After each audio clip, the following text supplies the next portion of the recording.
So welcome, everybody. We're super excited that you're here.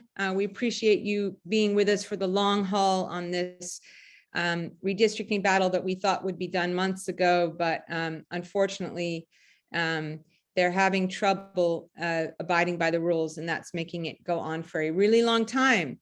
So I'm going to share my screen, and then we will get started.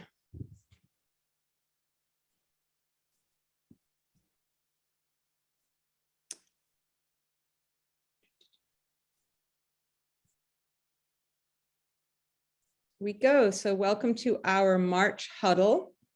We are very pleased to have you here. And this is what we're going to be covering tonight. We're going to talk about the legislative maps and their court cases. We're going to talk about the congressional maps and the court cases.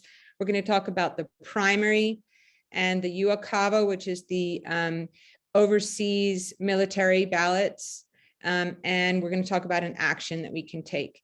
And I'm going to turn it over to Colin Marazzi from the Ohio, the ACLU of Ohio, who's going to take us through what's going on with the lawsuits and the maps.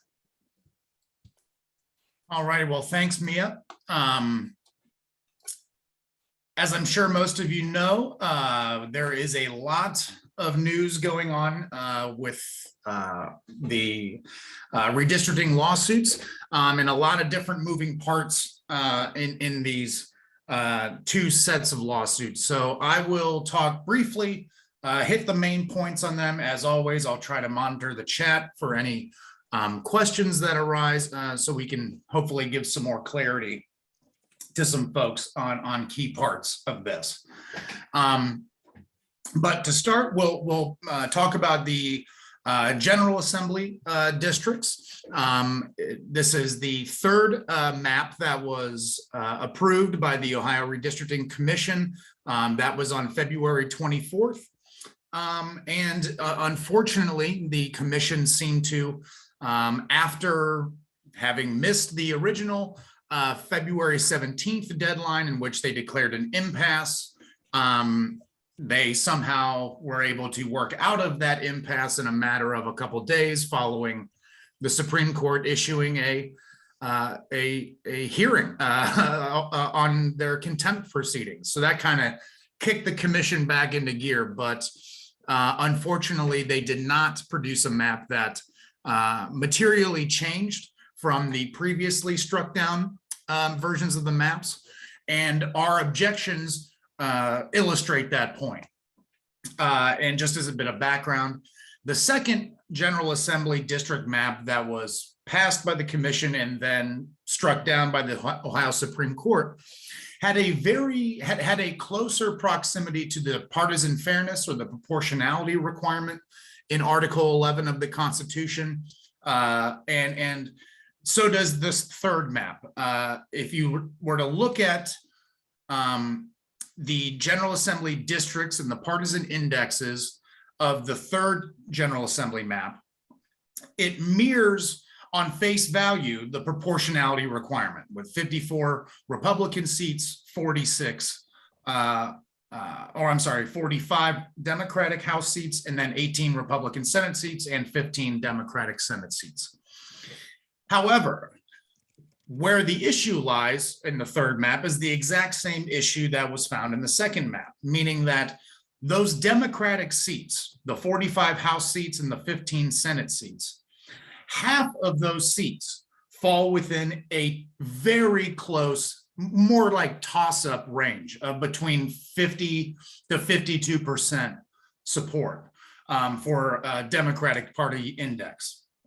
And we know from the previous map that was struck down and from that court's order, simply having, 45 Democratic House seats with, nearly 20 of them being 50 to 51% Democrat does not constitute an actual partisan, fairness. Instead, it's a thinly veiled attempt to, kind of meet that benchmark, meet that constitutional requirement in name only, and not really have a map that truly represents Ohio's voting characteristics. And it seemed as if they doubled down. The Republican members of the Redistricting Commission seemed to suggest in their filings or their response to the objection that since the court previously identified districts as 50 to 51% as not being able to be labeled a Democratic leaning seat, they apparently thought that a district with 51.5 to 52% Democrat would be enough to constitute a legitimate characterization of a Democratic leaning seat. And this is in both the House and the Senate.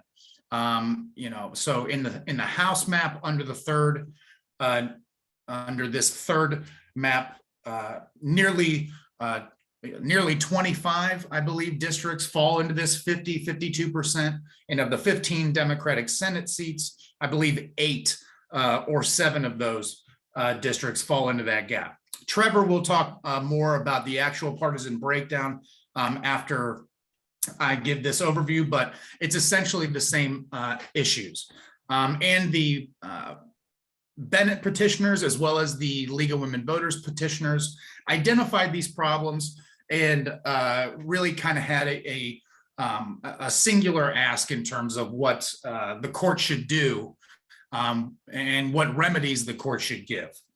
The first and foremost is that both the Bennett petitioners and the League of Women Voting petitioners are asking for them to declare that the third map invalid, but they also want the Supreme Court to declare that the Roden 3 map, for those of you who, I think everybody here signs up for our action alerts, we were pushing out the Roden 3 map before the commission voted because we believe it's one of the fairest and best options available. We're asking the Ohio Supreme Court to declare that plan to be constitutionally valid, not to order its implementation, but just to declare that it is a valid plan under Article 11. And that's big for one major reason that I'll get into in a little bit. We also suggest that the Ohio Supreme Court could order the commission to work with a court-appointed special master, or essentially the physical map drawer, rather than having their partisan map drawers working at the behest of each political party.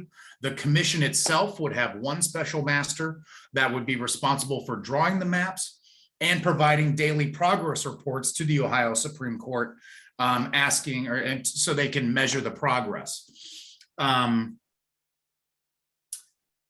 So those are really the main remedies that we're seeking. The Bennett petitioners went a little bit further and said that the Supreme Court does in fact have the authority to implement its own map for the state legislative districts. The ACLU and the League of Women Voters did not go that far. I think there are still some questions around the legality of that and whether or not that is an actual step that the Constitution allows. I won't get into it. But the Bennett petitioners cite multiple Supreme Court and Ohio Supreme Court holdings to support their decision. So it was just a respectful disagreement or divergence of opinion as to whether or not the Supreme Court has this authority. We are asking that they not do that they instead just declare the Roden map as constitutional and leave the commission to be, to enact a better map, or hopefully the Roden 3 map. But for the Supreme Court to declare the Roden 3 map as valid is important in the event that a federal court would intervene into the state General Assembly district process. Typically, when federal courts intercede with a state election law issue, and especially in terms of redistricting plans, if a plan has been identified as legally acceptable, yet it hasn't been adopted, seeing as is the case here where we're asking the Roden 3 map to be declared constitutional. Historically, federal courts turn to that plan if they are to implement a specific district plan. They will turn to the plan that has been declared valid, yet not adopted or passed.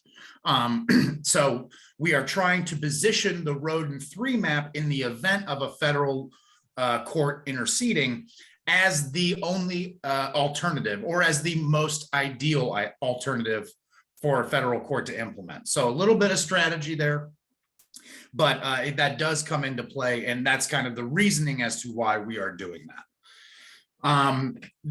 At this point in the General Assembly case, both sides have submitted their briefings, so we are currently waiting on the Ohio Supreme Court to issue their final ruling. Or I guess I should say their ruling on this set of objections. Whether or not it's final still remains to be seen. We at the ACLU are expecting, or we are still expecting to hear by the end of this week whether or not the map is constitutional.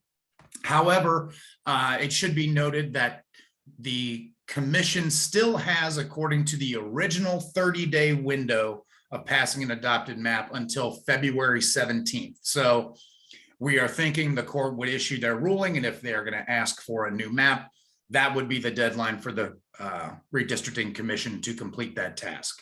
Wait, you said February 17th. I'm sorry, March, the Okay. 30-day deadline. I'm sorry, I apologize. Yeah. Now that is speculative, but that's kind of what, that's a kind of look as to what we're thinking and what the future timeline could look like.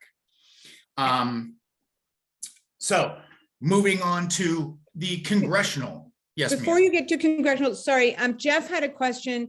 How are the petitioners making it crystal clear how much partisan bias is okay? Is the partisan bias of the Road and 3 plan quantified so the court can set an acceptable range? Well, I don't believe that the court has, I don't think a problem with, hang on, I'm trying to, you said Jeff asked that question? Yeah.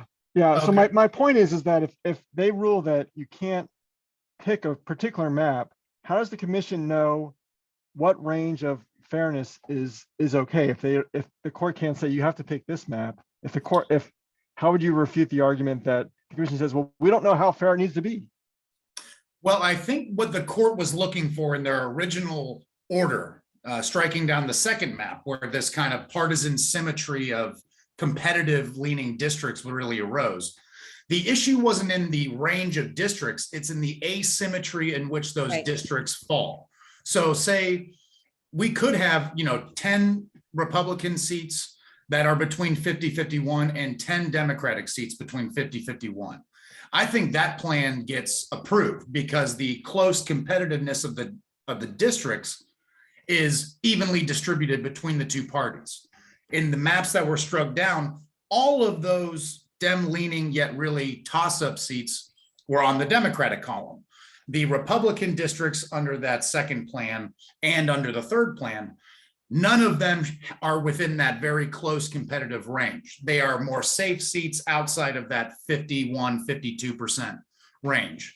So I don't think it was the index itself, but it was the asymmetry in which those districts fell. I understand that. I'm just saying, like, if you looked at the original Republican plan and the original Democratic plan, and there's some room between those, I don't know if the court has told us how tight they need to be, relative to this. I don't want to drag this on, just want to make that point. And I was hoping the lawyers in this case would clarify that, because otherwise we're going to keep going back and forth with different shell games.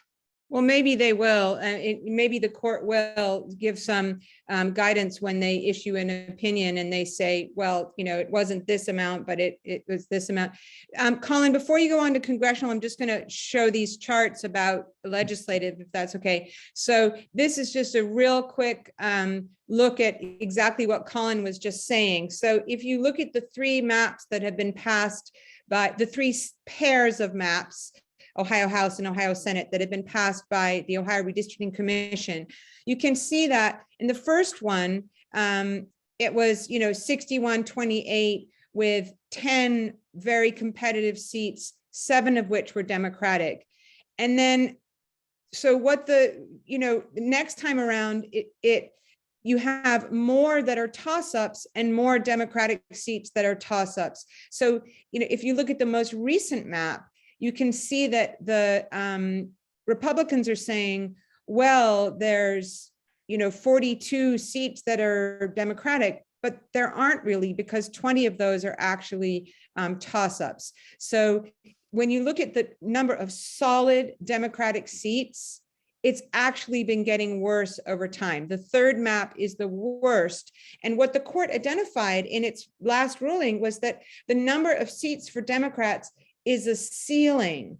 They cannot get higher than that. Whereas the number of seats for Republicans is a floor, because they can gain a lot there too. And I know Trevor had something to add here as well. I just wanted to add that you might see some differences between our reported swing seats compared to the petitioners that had filed motions. And that is because the petitioners, and also within the hearing on the second, Leader Russo also brought this up. They're counting swing seats as between 50 and 52%. And when you do that, they have 19 swing seats that all lean dim in the House. But what I have done, there are a couple of districts where neither party receives over 50% because of unaffiliated voters and whatnot. So say there's a district where 49.2% lean dim, and there's a 48.7% that lean Republican. That's not counted in the petitioners' swing seats, where, because it doesn't fall between 50 and 52. But I have added those in our numbers, because I mean they are, in truth, even closer than the 50-52 range. And then also there are a couple more districts where you will have, I've also rounded up to the nearest percentage point.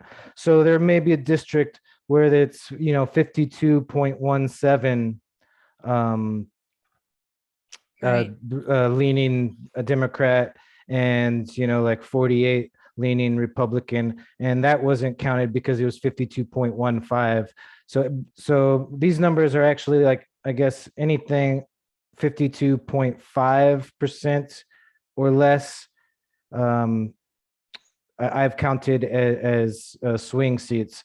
And Colin pointed out, that actually kind of highlights the egregiancy of these swings even more. So you actually have 25 in between 48 and 52%, and 20 of those lean dim in the House map, and then you have the Senate map down here. I just wanted to highlight that out because there is some discrepancies when you read the objections filed by the plaintiffs. Yeah, thank you. I'm going to answer your question in a second, Matthew. Sorry, I just want to go back here. Sorry. Okay, so this, I thought I had, where is my other, here we go. Okay, so here is a chart that shows the comparison between the Rodin 3 maps, the Sykes-Russo map, which are the Democratic proposed maps, and the ORC. So, what's interesting to me is that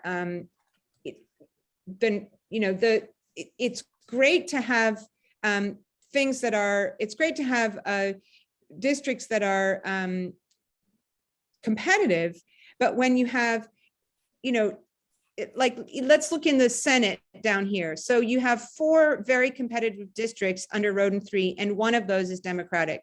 You have 5 very competitive districts under Sykes-Russo. 3 of them are Democratic. You have 8 competitive districts in the Republican plan. 7 of those are Democratic. So it's the asymmetry is the problem, in the sense that if all your competitive maps are competitive for one party, but the other party has completely solid maps, then that's an issue. Matthew, the Rodin 3, as far as I understand it, the reason that the legislative maps, Ohio House and Ohio Senate maps are actually quite tricky to draw compared to the congressional maps. It's kind of tricky to make sure nothing is being split that shouldn't be split, and everything is, exactly how it should be. And a lot of time has been spent with our friend, as he is referred to in our satirical thing there, Professor Darth President Darth Gaswagon, Senator Huffman keeps saying everything is unconstitutional. It's very, very easy to say this is unconstitutional, that is unconstitutional, because they've broken one tiny little rule which needs to be changed. And so the Roden map, I think, was an effort to make sure absolutely that nobody was going to be able to call it unconstitutional, that it abided by absolutely every possible rule. So I think that's the issue there. Do you want to jump back into congressional, Colin? Yeah, sure. Sorry, I was just trying to respond to a question in the chat, but I can get that to later. Yeah. So moving to the congressional map, we know that the first map was struck down as unconstitutional, which was passed back in the end or middle of November. The court said it was a unconstitutional gerrymander for a number of reasons. For one, because it unduly split governmental units, including counties like Summit and Cuyahoga and Franklin counties and Hamilton County in particular. But it was also declared invalid because of some compactness issues, and the overall map itself was drawn to unduly favor the Republican Party. So the Supreme Court gave the General Assembly, following their order invalidating that map, 30 days to draw a new map. The General Assembly did not do that, so the process kicked back over to the Ohio Redistricting Commission, where the General Assembly, where the commission passed a second congressional map on March 2nd. There was quite a bit of back and forth. If people were watching those commission meetings, there's a lot of back and forth about certain regions of the state and splitting counties. A lot of confrontation was on Hamilton County and Franklin County, as well as the 7th district in Cuyahoga County as well. So once that map was passed, again on a party line vote, 5-2, both sets of petitioners, the Regina Adams, which is the National Democratic Redistricting Fund group, as well as the League and the ACLU, filed objections on the basis of those maps were unconstitutional gerrymanders. And again, the idea of making this challenge, first of all, let me just say that the congressional map that was passed the second time around was better than the one that was passed the first time around. Marginally, but it was better. It had a whole Summit County and I believe all of Canton and parts of Massillon were in that congressional district, a very cohesive region of the state, the Akron-Canton Metroplex, as well as the 9th congressional district had a large portion of the old 9th district in the new version. But there was still partisan splitting in Hamilton County and in Franklin County. So we went back to the Ohio Supreme Court and filed these objections. And I'll start with the objections by the Regina Adams petitioners, which is, our friends at All on the Line and their national partners. I wanted to talk about their objections and their request for remedy before getting to ours, because there is a significant difference in what the two groups are asking for the Ohio Supreme Court to do. One is much more broad in focus, and the other is much more narrow and tailored in focus. The Adams petitioners they went for a much more broad set of remedies and really urging the Supreme Court to fully embrace the full power that they are granted under Article 3 of the Constitution, which essentially gives all the powers to our judicial branch. I digress. They're asking the Supreme Court to enjoin the current map, which means essentially throw it out and forbid the state from hosting or holding elections based on that map. They want the Supreme Court to postpone the primary election as necessary. So they don't even want them to set a date, but just put it on hold until new maps can be created. They are asking for a special master to be directed to draw the new congressional map and not the Ohio Redistricting Commission. And then they're asking the Ohio Supreme Court to actually implement that map that the special master draws. As we know, and as there's a point in the state legislative maps, there's a part of Article 11 that forbids the Supreme Court from drawing or implementing a General Assembly district map plan. That is not the case for congressional district plans. The Supreme Court does have the authority, or they are not forbidden from drawing and implementing a map like they are in Article 11. So this is a pretty aggressive request for remedy, if I could be blunt. It really is asking, like I said, the Ohio Supreme Court to utilize pretty much every tool in their toolbox to try to get either the commission to draw a more compliant map or to actually implement one that the court draws themselves. Interestingly, I did want to point that, I think a lot of confusion kind of arose when during the Ohio Redistricting Commission meeting where they voted to approve this latest congressional map. Senate President Huffman made kind of the odd remark that in his view, the commission doesn't have to follow the anti-gerrymandering requirements of the new redistricting amendment.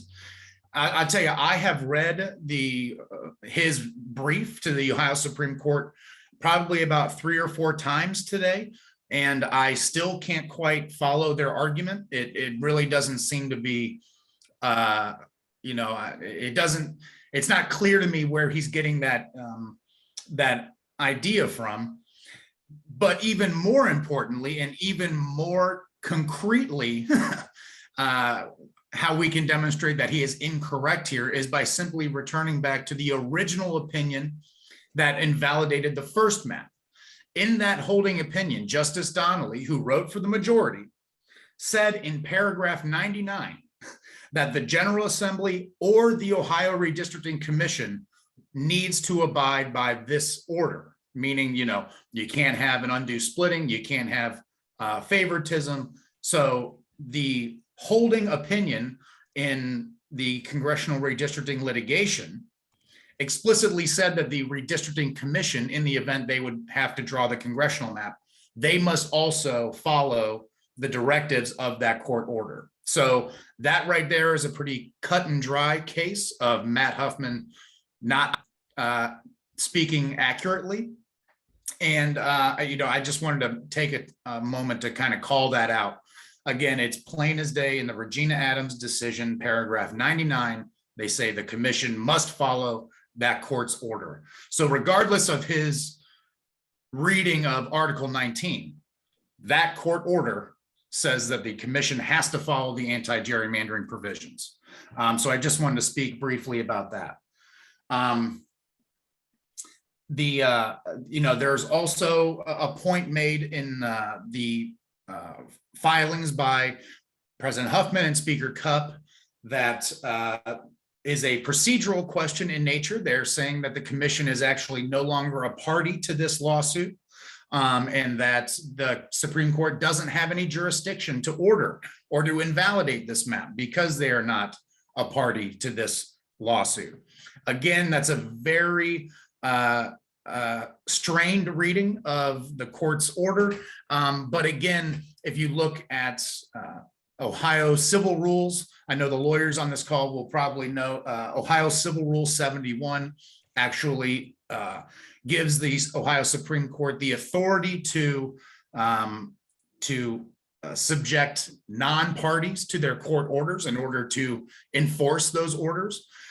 So again, even the kind of, tortured reading of the court's opinion and Article 19, even those, tortured readings don't stand up to any additional analysis of kind of where we're at in the process. Civil Rule 71 says that the Supreme Court orders affect non-parties just as much as parties. So that argument, again, is without a lot of merit. And also, they're saying that even if the commission was under the Supreme Court's authority, and even if they had to follow the anti-gerrymandering rules, that their second map is constitutional. We allege it is not. And in our filed objections, the ACLU and the League of Women Voters have a much more tailored and narrow approach for relief than our fellow petitioners did. We are asking for the Supreme Court to order a change to only 2 of the districts that were created under the new congressional plan. And that is District 1, which is the Hamilton/Warren County seat, and District 15, which is the remainder of Franklin County, and then the the surrounding counties all the way close to the Indiana border. We are alleging that those 2 districts in particular need to be fixed because they are unconstitutionally non-compact, and because that they drew these uncompact districts, they did so to primarily favor their Republican candidates and the Republican Party in general. I mean, it doesn't, it's a very, it's a reasonable argument to look at the first district and realize why it was split that way. It again splits African-American populations in Hamilton County in half between the 1st and the 8th district. And we are asking the court to order the commission to make the 1st district wholly contained within Hamilton County, to make it a much more compact district, and that would subsequently move it more steadily into the Democratic seat column, whereas now it is a very close toss-up district, which is only created due to the their relentless desire to pair all of Warren County with Cincinnati and its eastern suburbs. And we allege that the 15th district is unconstitutionally uncompact, and it favors the Republican Party because it's includes the additional population of Franklin County, and it weaves its way in and out of counties and around cities from Columbus all the way to Shelby County near the Indiana border. It's really telling that the map drawers had to be creative in drawing the 15th district, given that there's only one whole county in the district, and the portion of Franklin County that is in the 15th congressional district actually constitutes nearly 70% of that district's population.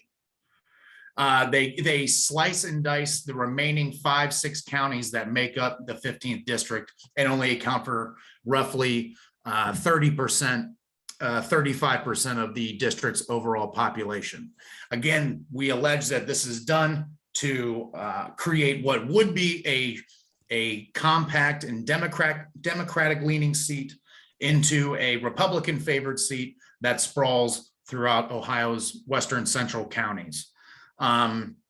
We are asking that the court order these 2 fixes for a couple of reasons.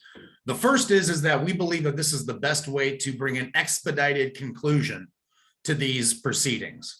By fixing these 2 districts, making them more compact and thus leaning them further or even switching them into the Democratic column, we would have a much more proportional map.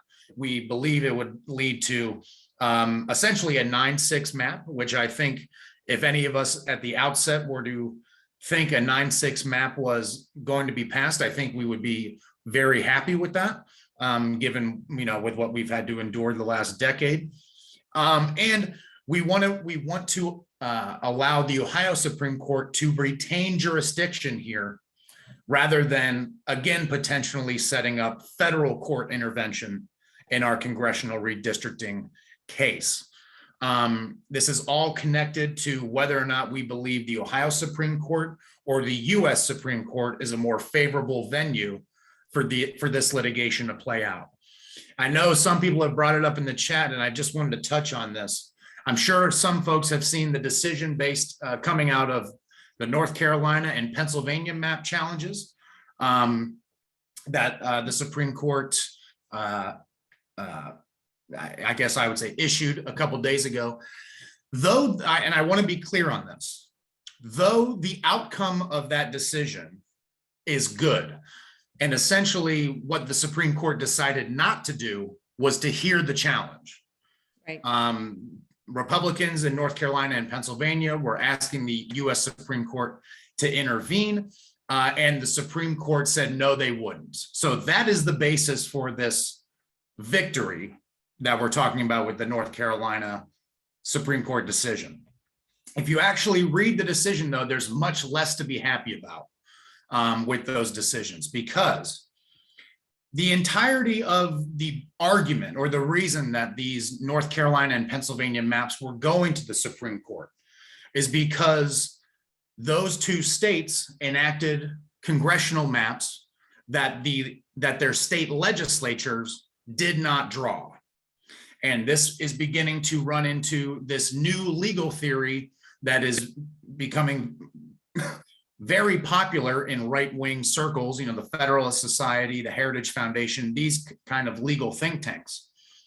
They are beginning to really pick up steam with what's called the independent state legislature doctrine, which is a judicial philosophy of state courts and even federal courts have very limited, and some Supreme Court justices would say zero authority to regulate the time, place, and manner of elections, because the elections clause of the United States Constitution has one sentence in that clause that says the time, place, and manner of elections shall be, I think it says shall be directed by the legislature thereof. Essentially, that sentence there is being extrapolated now to essentially say that only the state legislatures can draw maps, determine, election law. Federal courts and state courts have no say in this because of that portion of the elections clause that says the state legislature shall be the sole decider of the time, place, and manner of elections. So that's the background, and why I say that the North Carolina decision is not really something to hang our hat on is because Justices Alito, Thomas, and Gorsuch dissented and said that they would have heard the case. And they believe that the Republicans in North Carolina had a strong chance of succeeding on their challenge on the merits. Justice Kavanaugh, who wrote the majority opinion denying relief or denying the Supreme Court stepping in, said that had this challenge come earlier in the election calendar, not so close up to the next federal election, he would have voted to review this case on the merits. And he said that he thinks that the petitioners would have had a strong chance of success. So I don't want us to fall back on, this false sense of security with the United States Supreme Court ruling to not hear the North Carolina case, which is good for North Carolina voters. But if you read those decisions, it actually is an ominous kind of foreboding to, they are looking to take these kind of cases and to create some very damaging election law under the guise of this independent state legislature doctrine. So we at the ACLU, we wanted to deny the respondents in our cases the option to appeal to the United States Supreme Court for fear that they would try to take another bite of the apple of the independent state legislative doctrine, and instead are still wanting the Ohio Supreme Court to be the final, be the judicial body that oversees these cases. And we are convinced that if the Ohio Supreme Court draws a map or implements a map, the Republicans will immediately appeal that decision to the United States Supreme Court and will be in a more hostile environment. So I know that's a lot of information, and I think I took a little bit too much time, but that is kind of the decision and the thinking behind why our remedy requests are so different than the other petitioners in the congressional case. And I believe Trevor has, did you? Yeah. Yeah, we're gonna just look at this super quick. I know that was a lot. But thank you so much, Colin. And there's, I think basically in the legislative, in the Ohio House and Senate case, we're really just saying the court already, this is just the same thing again. The court gave a decision, you still haven't followed that decision. In the congressional, we're just trying to make a fix without making the situation worse. We're going to send all of this out to you guys. Of course, I know a number of people are saying they have to hop off. Thank you for joining us. And we'll send this out in a minute. And we're just going to go over a couple more things and we'll have you out of here in a few minutes. But you can see here that they're really, in terms of the first and second map that was drawn, the first by the General Assembly and the second by the Redistricting Commission, there's what you see in this, the one by the Redistricting Commission, is that there are more toss-up Democratic seats. So it isn't really better for Democrats. It just pretends to be better. And now as far as all these cases are concerned, you can subscribe. These are the docket numbers. Of course, you're going to get these slides and you can actually subscribe to updates. And then what happens is whenever there's a new document that pops into the case, you get an email telling you. So that's a good way to kind of keep track. But the other thing that's going on at the moment is all this nonsense about the primary. So basically what's happening, yes, Maureen, we always send a recording. So you'll get a recording of this as well as the slides. The Republicans in the commission and in the General Assembly are refusing to move the primary date in order to use that as a tool to try to force the court to use the bad maps that they've drawn. So they feel like if they manufacture a crisis about the primary, that then everyone will, be in a panic and, say, okay, well, we'll just have to use the maps that we have, even though they're unconstitutional, even though they're bad.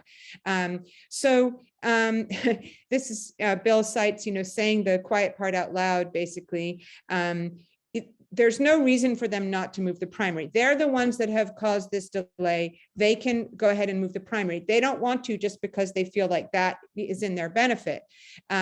So what happened is Secretary of State LaRose has already told the boards of elections to print ballots based on the maps that have been passed that are being challenged, that there hasn't been any final outcome yet. And that is just going to create a huge confusion for candidates, for boards of elections, for voters. As one of the petitioners, the Bennett petitioners said, they're already trying to use the fact that they're already trying to use the fact that there's an election already underway to make the court, use those bad maps. And it's kind of ironic that literally in Cupp and Huffman's reasons why they had to draw the map the way they did and why they, in their response to the objections, they literally said the congressional election cycle is underway and this court should defer any action on the second plan until after the 2022 election. So in other words, we're going to cheat, we're going to break the thing, and then what we want as a remedy is to just be, or, we're going to steal the thing. And the remedy we want is to be able to keep it until it's too late. So, they're very, very kind of open about, the way they're, rigging this process.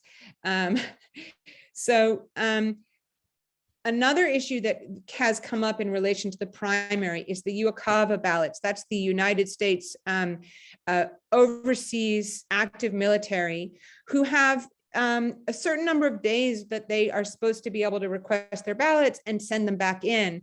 And there isn't time for that anymore. So Secretary LaRose asked for a waiver so that he could shorten the period. And the Department of Defense rejected that request and said, no, you can't have that. They need their full window. And so what then LaRose and the Republicans tried to do was to pass something which said, okay, they can request for this amount of time, and then they'll have extra time to send their ballots back afterwards. And it'll amount to more or less the same. And actually, Democrats joined the Republicans and passed that unanimously through the Senate. And it needed to have Democratic votes because it was an emergency measure. When it's an emergency measure to take effect right away, you need 2/3 vote. But it failed in the House today.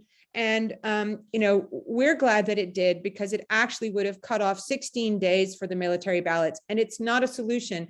It's too late right now to have the May 3rd primary. There isn't enough time for military ballots. There isn't enough time. We don't know what the court's going to say on those maps. It hasn't been resolved yet. So we're really not in a position to be sending out ballots for maps that we don't even know, if they're constitutional or not. There is a solution. They're just refusing to take that solution. And the solution is to move the damn primary.